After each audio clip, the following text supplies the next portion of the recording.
നമസ്കാരം. മലയാളി വാർത്ത ഇൻസൈഡിലേക്ക് സ്വാഗതം. സത്യത്തിൽ ഇപ്പോൾ പെട്ടിരിക്കുന്നത് അന്യനാടുകളിൽ ജോലി ചെയ്യുന്ന മലയാളികളാണ്. പ്രവാസികളായിക്കോട്ടെ, അതുപോലെ തന്നെ നമ്മുടെ മറ്റ് സംസ്ഥാനങ്ങളിൽ ജോലി ചെയ്യുന്ന മലയാളികളായിക്കോട്ടെ, ഇപ്പോൾ ഏറ്റവും കൂടുതൽ കുത്തുവാക്ക് കേൾക്കുന്നത് ഒരു മുഖ്യമന്ത്രി പോലും ഇല്ലാത്ത ആളല്ലേടാ നിങ്ങൾ എന്നുള്ള ചോദ്യം കേട്ടിട്ടാണ്. സത്യത്തിൽ സഹിക്കാൻ വയ്യ. വോട്ട് ചെയ്ത് വിജയിപ്പിച്ച ജനങ്ങളെ പൊട്ടന്മാരാക്കുന്ന തരത്തിലുള്ള ഈ നടപടികൾ വെച്ച് പൊറുപ്പിക്കാൻ കഴിയില്ല. അതുകൊണ്ട് തന്നെ ലഫ്റ്റനന്റ് ഗവർണറിനടക്കം കത്ത് ചെന്നിരിക്കുകയാണ് കേരളത്തിൽ ഈ രാഷ്ട്രപതിയുടെ ഭരണം വേണമെന്ന ആവശ്യവുമായി. കേരളത്തിൽ മുഖ്യമന്ത്രി തെരഞ്ഞെടുപ്പുമായി ബന്ധപ്പെട്ട അനിശ്ചിതത്വം തുടരുന്ന സാഹചര്യത്തിൽ വോട്ടെണ്ണൽ കഴിഞ്ഞോ 9 ദിവസം കഴിഞ്ഞിട്ടും തീരുമാനം വന്നിട്ടില്ല. ഈ അവസരത്തിൽ കേരളത്തിൽ യോഗ്യരായ മുഖ്യമന്ത്രി ആരുമില്ലാത്തതിനാൽ രാഷ്ട്രപതി ഭരണം മെയ് 24 മുതൽ ഉണ്ടായേക്കാമെന്ന് പ്രവചിച്ചിരിക്കുകയാണ് സന്തോഷ് പണ്ഡിറ്റ്. കേരളം കേന്ദ്രഭരണ പ്രദേശമായാൽ തന്നെ ലഫ്റ്റനന്റ് ഗവർണർ ആകണമെന്ന് പറഞ്ഞ സന്തോഷ് അതിനുള്ള ബയോഡേറ്റയും തയ്യാറാക്കിയിട്ടുണ്ട്. ഒപ്പം ലഫ്റ്റനന്റ് ഗവർണർ ആയാൽ കൊണ്ടുവരാൻ പോകുന്ന 37 മാറ്റങ്ങളും പങ്കുവച്ചിട്ടുണ്ട്. ഇത് സന്തോഷ് പണ്ഡിറ്റിന്റെ വിഡ്ഢിത്തരമായി നമുക്ക് തള്ളിക്കളയാൻ സാധിക്കില്ല. സത്യത്തിൽ നമ്മുടെ രാജ്യത്തിലെ, നമ്മുടെ ഈ നാട്ടിലെ, കേരളത്തിലെ ജനങ്ങളുടെ ഇപ്പോഴത്തെ അവസ്ഥയാണ് അദ്ദേഹം ചൂണ്ടിക്കാണിക്കുന്നത് എന്ന് കൂടി പറയേണ്ടി വരും. സന്തോഷ് പണ്ഡിറ്റ് ലഫ്റ്റനന്റ് ഗവർണർ ആയാൽ ചെയ്യുന്ന ഒരു കാര്യം, അല്ലെങ്കിൽ നമ്മുടെ നാട്ടിൽ കൊണ്ടുവരാൻ പോകുന്ന മാറ്റങ്ങൾ എന്തൊക്കെയാണെന്ന് പറയുന്നുണ്ട്. ഒപ്പം അതുപോലെ തന്നെ ജനങ്ങളോട് ചോദിക്കുകയാണ്, നമ്മുടെ ഈ നാട്ടിലെ ഇത്രയും നാളും ഒരു മുഖ്യമന്ത്രി തിരഞ്ഞെടുക്കാതിരിക്കുന്ന നമ്മുടെ ഈ കേരളത്തിലെ ഈ ഒരു അവസ്ഥ ഇങ്ങനെ പോവുകയാണെങ്കിൽ തീർച്ചയായിട്ടും ഈ രാഷ്ട്രപതി ഭരണം തന്നെ വന്നുകൂടെ എന്നുള്ള ചോദ്യമാണ് വരുന്നത്. അങ്ങനെയെങ്കിൽ മെയ് 24 മുതൽ രാഷ്ട്രപതി ഭരണം തന്നെ ഉണ്ടാകാനുള്ള സാധ്യതയാണ് ഉണ്ടാവുന്നത്. ഉടനെ മദ്യം നിരോധിക്കും, ലോട്ടറി തുടരും, സ്കൂളിലും കോളേജിലും രാഷ്ട്രീയം അവസാനിപ്പിക്കുമെന്നതാണ് അദ്ദേഹത്തിന്റെ ആദ്യ ആവശ്യം. രണ്ടാമത്തത്, 1,50,000 കൂടുതൽ ശമ്പളം വാങ്ങുന്ന സർക്കാർ ഉദ്യോഗസ്ഥൻ അവരുടെ ശമ്പളം 1.5 ലക്ഷമായി നിജപ്പെടുത്തും. ജയിലിൽ ചിക്കൻ, മട്ടൺ, ബീഫ്, മീനടക്കം നോൺ വെജ് അവസാനിപ്പിക്കും. വെജി ഭക്ഷണം മാത്രം കൊടുക്കും. ഇപ്പോൾ ജയിലിൽ ജോലി ചെയ്യുന്നവർക്ക് കൊടുക്കുന്ന 640 രൂപ 500 രൂപ കൂലിയാക്കി അവസാനിപ്പിക്കും. ആരെങ്കിലും കുറ്റം ചെയ്ത് ജയിലിൽ കിടന്നാൽ അവരുടെ ഭക്ഷണ ചെലവ് അവരുടെ വീട്ടുകാർ സർക്കാരിന് ഓരോ മാസവും തരണമെന്നും നിയമം കൊണ്ടുവരും. അല്ലെങ്കിൽ കുറ്റവാളികളുടെ ബാങ്കിൽ നിന്നും എടുക്കും. പുതിയ സംരംഭകർക്കും അധികം നിയമം നൂലാമാല ഇല്ലാതെ പുതിയ ബിസിനസ് സ്ഥാപനം തുടങ്ങുവാൻ സഹായിക്കും. ഇത് സംബന്ധിച്ച് ഒരു 100 ഓഫീസുകളിൽ നിന്നും NOC വാങ്ങുന്ന പരിപാടി അവസാനിപ്പിക്കും.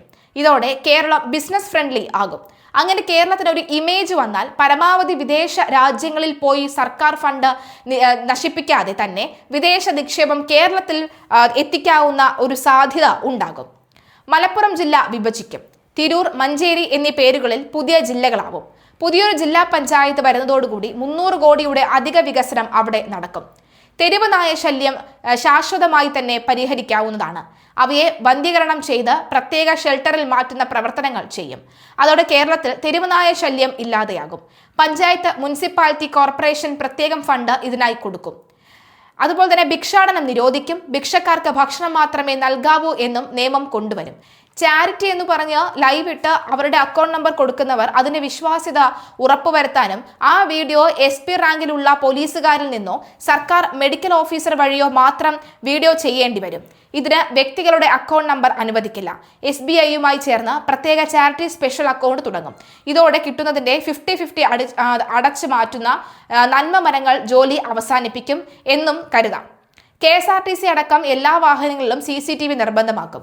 1500 സ്ക്വയർ ഫീറ്റിന് മുകളിൽ ഉള്ള എല്ലാ വീട്, കൊമേഴ്ഷ്യൽ കെട്ടിടങ്ങൾക്ക് 4 ഭാഗവും CCTV നിർബന്ധം ആക്കും. കൂടാതെ ഇതുവരെ വിമാനം, കപ്പൽ, ട്രെയിൻ യാത്രകൾ നടത്താത്ത ആളുകൾക്ക് അതിനുള്ള സൗകര്യം ഒരുക്കും. കേരളത്തിലെ എല്ലാവരെയും ഹാപ്പിയാക്കുന്നത് ലക്ഷ്യം ആണ് ഇതുവഴി നടത്തുന്നത്. പിന്നീട് നമ്മൾ ശ്രദ്ധിക്കേണ്ടത് നമ്മുടെ ടൂറിസത്തിലാണ്. ടൂറിസത്തിൽ ലോകത്ത് തന്നെ വലിയ സാധ്യതയുള്ള ഒരു സംസ്ഥാനമാണ് കേരളം. ടൂറിസ്റ്റ് ഹബ്ബാക്കും. പോസിറ്റീവ് എനർജി കിട്ടുന്ന നല്ല കാര്യങ്ങൾ കൂടി ടൂറിസ്റ്റ് സ്ഥലങ്ങളിൽ ഉണ്ടാകും. ലോഡ്ജിംഗ് കൂടുതൽ എളുപ്പമാക്കും. അതുപോലെ തന്നെ കഞ്ചാവ് മാഫിയ, MDMA, അവയവ മാഫിയ ഒക്കെ പൂട്ടുവാൻ പോലീസിന് ഫുൾ ഫ്രീഡം കൊടുക്കും. ആഴ്ചയിലെ ഒരു ദിവസം ഉച്ചയ്ക്ക് ശേഷം ജനങ്ങളുമായി ഓൺലൈനായി സംവദിക്കും. പരാതി നൽകുവാൻ ഒരു ആപ്പ് ഉണ്ടാകും ട്ടോ. അതിൽ നടത്തിയ നടപടികളും അറിയിക്കും.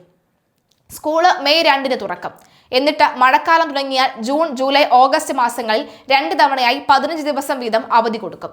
സർക്കാർ ഓഫീസുകൾ ശനിയാഴ്ച അവധിയാകും. പകരം 10 മുതൽ 5-ന് പകരം 9:15-നും 5:30 അതായത് ശനിയാഴ്ചകളിൽ അവധി കൊടുത്തിട്ട് സാധാരണഗതിയിൽ 10 to 5 എന്നുള്ള സമയം മാറ്റി 9:15 മുതൽ 5:30 വരെയാക്കും. അവർക്ക് എല്ലാ വർഷവും മറ്റ് സംസ്ഥാനങ്ങളിൽ എവിടെയെങ്കിലും ടൂർ പോകുന്നത് നിർബന്ധമാക്കും. ഇതിനായി 5 ലീവും യാത്രാക്കൂലിയും സർക്കാർ വഹിക്കും. പുതിയ റോഡ് നിർമ്മാണം പെട്ടെന്ന് ഏറ്റെടുക്കില്ല. ആദ്യം നിലവിൽ പൊട്ടിപ്പൊളിഞ്ഞ് കിടക്കുന്ന റോഡ് നേരെയാക്കും. അതിനുശേഷം കട്ട് റോഡുകൾ, പഞ്ചായത്ത് റോഡുകൾ റിപ്പയർ ചെയ്യും. അതിനുശേഷം മാത്രം ഇനി പുതിയ റോഡ്. എല്ലാ മലയാളികളും രാവിലെ എഴുന്നേറ്റ് അല്പസമയം വ്യായാമം ചെയ്യുന്നത് നിർബന്ധമാക്കും. ഇതിനായി കുടുംബശ്രീയെ പദ്ധതി തയ്യാറാക്കുവാൻ ഏൽപ്പിക്കും. ഇതിലൂടെ ജീവിതശൈലി രോഗങ്ങൾ കുറയ്ക്കും. എല്ലാ പഞ്ചായത്ത്, കോർപ്പറേഷൻ, മുനിസിപ്പാലിറ്റിയിലും സർക്കാർ സ്പോൺസേർഡ് ഹോട്ടലുകൾ തുടങ്ങും. രാവിലെ 25 രൂപയ്ക്കും ഉച്ചഭക്ഷണം 15 രൂപയ്ക്കും ബ്രേക്ക്ഫാസ്റ്റ് 15 രൂപയ്ക്കും രാത്രിയിൽ ചപ്പാത്തിയും വെജ് കറിയും കൊടുക്കും.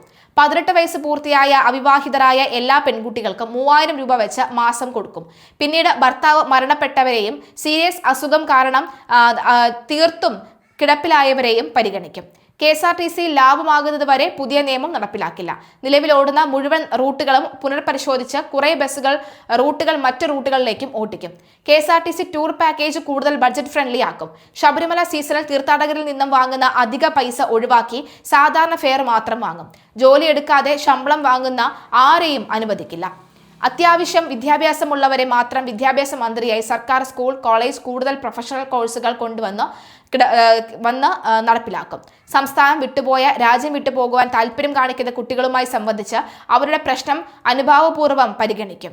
സദാചാര പോലീസ് കളിക്കുവാൻ ആരെയും സമ്മതിക്കില്ല. പ്രായപൂർത്തിയായ ഒരു പുരുഷനും പ്രായപൂർത്തിയായ ഒരു പെൺകുട്ടിയും പഞ്ചാര അടിക്കുന്നത് നിയമപ്രകാരം ഒരു തെറ്റല്ല എന്ന സദാചാര ആളുകളെ അല്ലെങ്കിൽ ആങ്ങളമാരെ പറഞ്ഞ് മനസ്സിലാക്കിപ്പിക്കും. ഇതിനായി കുറച്ച് പബ്ലിക് വീഡിയോസ് ഇടും. ലോഡ്ജിലും മുറിയെടുക്കുമ്പോൾ കൂടുതൽ ഇന്റർവ്യൂ നടത്തേണ്ട എന്നും നിർദ്ദേശം കൊടുക്കും. ഏതു പാതിരാത്രിയും കേരളത്തിലെ ഒരു സ്ത്രീക്ക് പുറത്ത് സുരക്ഷിതയായി ഇറങ്ങാനും കഴിയണം. ഹെൽമറ്റ് വേട്ട അധികം സ്ട്രിക്റ്റായി ചെയ്യേണ്ട ഒന്ന് പോലീസ് നിർദ്ദേശം കൊടുക്കും. സ്വന്തം ജീവനിൽ താല്പര്യമുള്ളവർ വേണമെങ്കിൽ ഹെൽമറ്റ് വെക്കട്ടെ. ഇനി അപകടം പറ്റിയാൽ, തലയ്ക്ക് പരിക്ക് പറ്റിയാൽ ഇൻഷുറൻസ് കൊടുക്കേണ്ട എന്നും തീരുമാനിക്കും. അത്ര തന്നെ. ഗ്രാമസഭ എല്ലാ വാർഡിലും സ്ട്രോങ് ആക്കും. അവർക്ക് ഫണ്ട് കൊടുക്കും. എല്ലാ വാർഡിലും 45+ പ്രായം, നിയമത്തിൽ വിവരമുള്ള ഒരു സ്ത്രീയായ വാർഡറും ഒരു പുരുഷനായ റിട്ടയർ പോലീസ് അല്ലെങ്കിൽ മിലിറ്ററി, അതുപോലെ തന്നെ LLB കഴിഞ്ഞ വാർഡർ ശമ്പളം കൊടുത്ത് വെക്കുന്നു. ഇതിലൂടെ ഓരോ വാർഡിലും വീട്ടിലെ ആർക്കെങ്കിലും അസുഖം ബാധിച്ച് ആശുപത്രിയിലായാൽ ആ വീട്ടിലെ കുട്ടികൾക്ക് ഭക്ഷണം ഫ്രീ ആയി എത്തിച്ചു കൊടുക്കും. വിവാഹം, മരണം, മറ്റ് വിശേഷങ്ങൾ വരുമ്പോൾ ഇവർ സഹായിക്കും. എല്ലാ വീട്ടിലെയും താമസിക്കുന്നവരുടെ ഫുൾ ഡീറ്റെയിൽസ് ഇവർ സൂക്ഷിക്കണം. ബംഗാളികൾ വാടകയ്ക്ക് വാർഡിൽ എവിടെയെങ്കിലും താമസിക്കുന്നുണ്ടെങ്കിൽ അവരെ കുറിച്ചും അങ്ങനെ നീളുകയാണ്. തീർച്ചയായും ഇത്തരം നല്ല കാര്യങ്ങൾ നടപ്പിലാക്കുകയാണ് കേരളം പണ്ടേ രക്ഷപ്പെട്ടു പോയേനെ എന്നുള്ളതാണ്. പക്ഷേ ഈ 37 കാര്യങ്ങളുണ്ടെങ്കിൽ 3700ഓളം തടസ്സങ്ങൾ ഇതിന് മുന്നിൽ ഉണ്ടാകുമെന്നുള്ളതാണ്. തീർച്ചയായും ഇങ്ങനെ സാധാരണക്കാർ ചിന്തിച്ചു തുടങ്ങിയിരിക്കുന്നു. അങ്ങനെ ചിന്തിച്ചു തുടങ്ങുന്നതിന് മുന്നേ തന്നെ കോൺഗ്രസ് നിങ്ങളൊരു മുഖ്യമന്ത്രി അങ്ങ് പ്രഖ്യാപിക്കുക എന്നേ തൽക്കാലം പറയാനുള്ളൂ.